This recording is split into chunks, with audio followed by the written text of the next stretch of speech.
Welcome back to Invest Global. Earlier this year, we saw the president of Brazil and Argentina meet together to discuss the use of a common currency. This is a giant deal as they're the two largest economies in South America.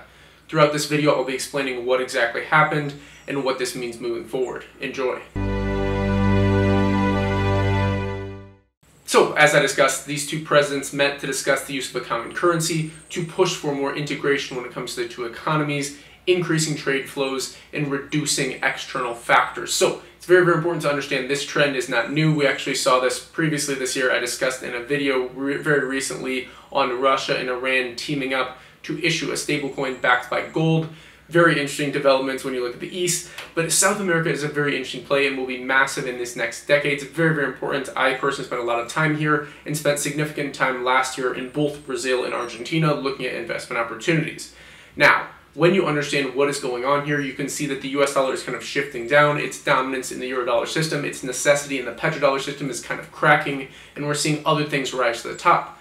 Personally, I do think bilateral trade settlements should be issued in a common currency to reduce friction, increase productivity, and really make the whole process a lot simpler. We can do this with modern technology, and this is what Brazil and Argentina is moving forward with. Now, this is nothing new because Brazil actually discussed this. Their current economic prime minister discussed this just last year in a paper, the use of a common currency. I think this is very interesting, kind of like, the US dollar or whatever it would be of South America. Maybe you would have a same version in Europe, same version in Africa, same version in Asia. I think this could be interesting. I don't think, one common currency, the US dollar, being used across the world is how it's going to be for the next 100 years. And really, when you study history, you'll realize this is nothing new. It's just kind of in this current time that everybody thinks the US dollar is dominant, and that's the way it will always be. This is just simple cognitive bias in the human brain, which is just a recency bias, right? So just because something currently is does not mean it always will be, right? Things change exponentially, especially in the times we're in. So just something to consider. I'm personally very, very bullish on both of these economies for the long run. Argentina obviously goes through a lot of boom and bust. Honestly, when visiting there, it's almost like they enjoy it. When you speak with people, the kind of craziness, the madness.